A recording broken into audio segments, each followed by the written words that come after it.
bi anwari sarair, dengan cahaya hati, cahaya yang rahasia itu, ma'anis sifat sariyati fi dzat, makna sifat-sifat yang berlaku pada zat, bikasa fi dzawahiril mahsusat, dengan sebab tebalnya benda-benda zahir yang fisik, yang kelihatan, yang bisa diraba ini zahirah. Fala zuhura lisifat, tidak mungkin akan kelihatan sifat illa bizzawatil hissiyah, kecuali pada benda-benda yang fisik. Sifatnya apa? Merah, orangnya santun. Jadi sifat itu sendiri kelihatan melalui media, yaitu ada bendanya. Sekalipun sifat itu sendiri sifatnya adalah sangat relatif atau mungkin juga abstrak, tetapi ketika tidak melalui media maka dia tidak bisa dipahami. Nah makanya nanti kita sendiri juga dalam menilai seseorang juga, kebenaran seseorang, kejujuran seseorang, kewalian seseorang, kedekatan seseorang dengan Allah, ya tergantung kita yang menilainya. Tetap saja ya mungkin ketika Kimas Duki setiap malam Sabtu gadok ya mungkin orang yang baru mulai masuk Islam, baru mulai sadar agama, waduh kagumnya bukan main. Bagi Mas Epeng yang biasa jenguk ningalas, ya rong jam setengah malah nggak apa-apaan ya.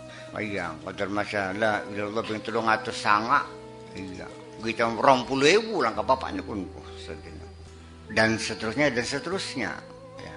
Tetapi walau bagaimanapun ada satu kadar tertentu yang disepakati layak. Jadi walau bagaimanapun itu saya uraikan tentang bahwa sifat itu harus melekat pada benda yang fisik itu illa bidzawatil hissiyah. Wala qiyama lidzawat illa bisifat.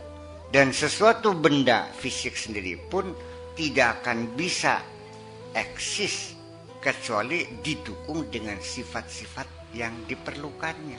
Bagaimana kita bisa tahu sesuatu orang itu ada ketika kita tanya dhuwur wonge beli, cendek beli, putih beli, ireng beli, pinter beli, goblok beli, nata beli wonge.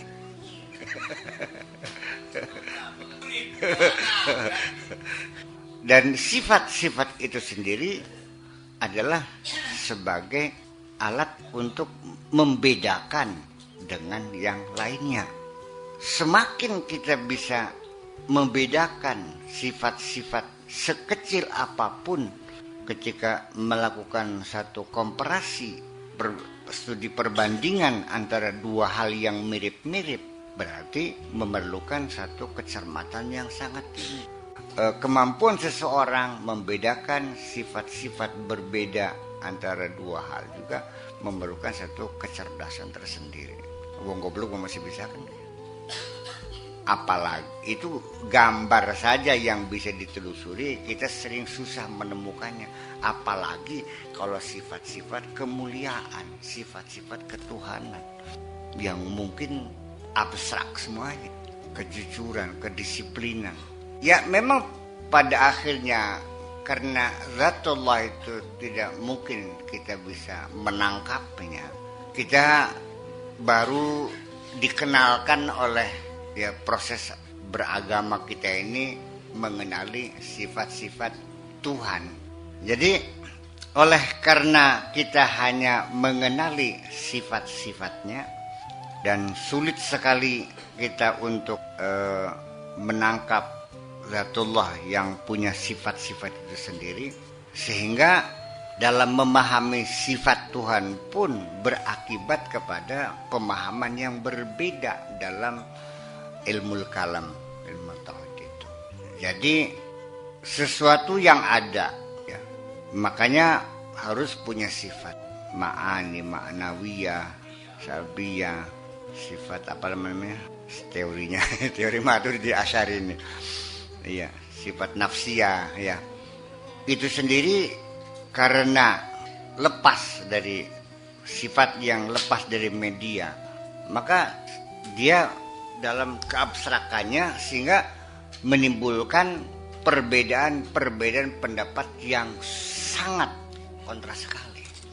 Iya, Allah berkuasa, kudrah. Menurut Qadariyah berbeda, Jabariyah berbeda, Ahli Sunnah berbeda, Mu'tazilah ya kan begitu.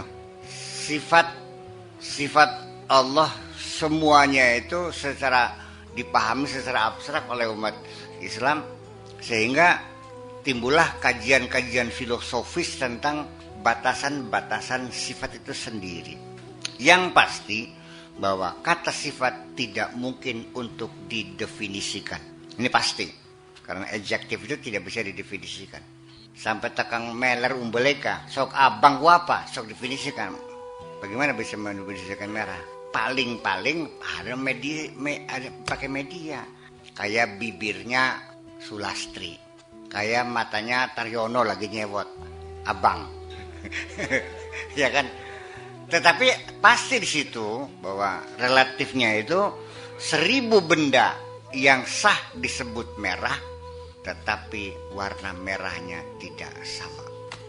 Yang ada medianya saja orang iya, apalagi yang tanpa media. Kita mengenali sifat-sifat Tuhan dengan tidak pernah ketemu dengan Tuhannya. Ya kan begitu? Ini menjadi persoalan. Makanya saya sih sah-sah saja. Makanya sidak gerapan dari Mu'tazilah ya Mu'tazilah, garap dari Syiah ya Syiah, Qadariyah pucara kon. Sing penting bagus ya Allah kita. Iya kan? Ya. Ya. Begini yang menjadi persoalan nih. Saya kan menggunakan satu metode yang berbeda.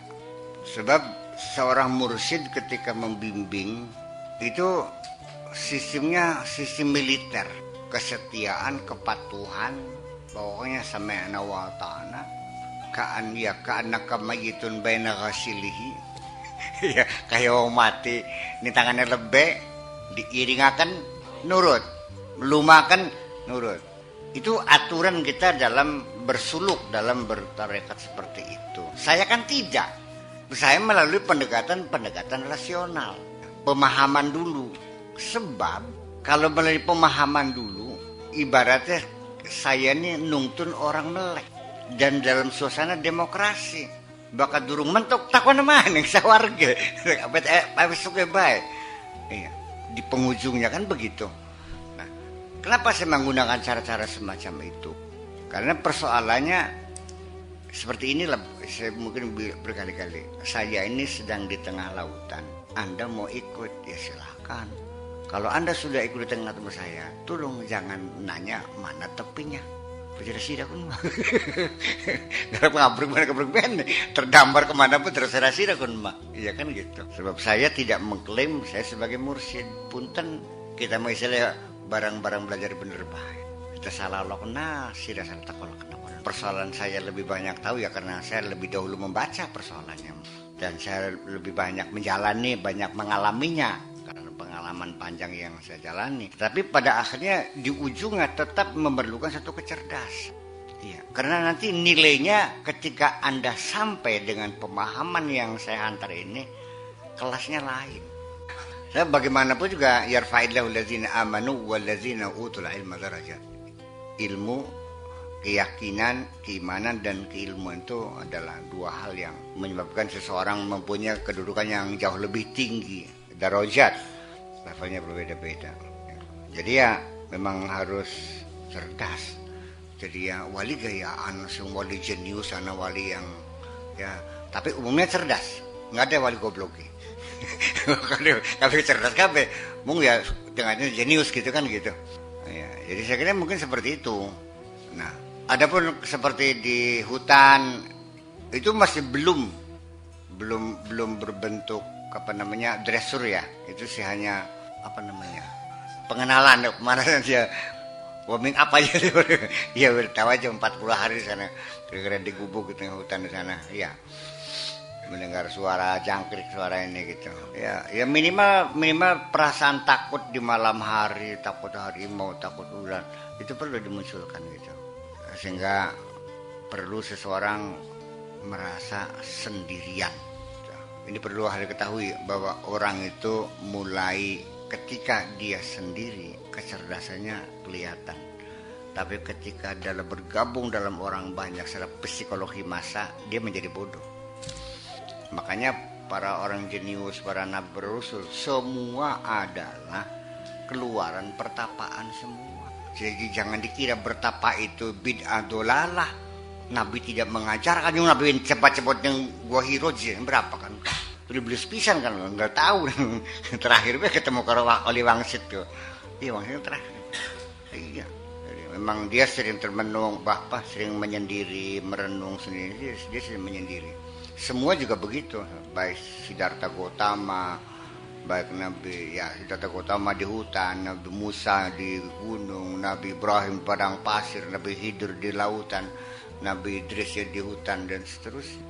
Cuma di drama kan nggak ada gua, ya di hutan lah gitu.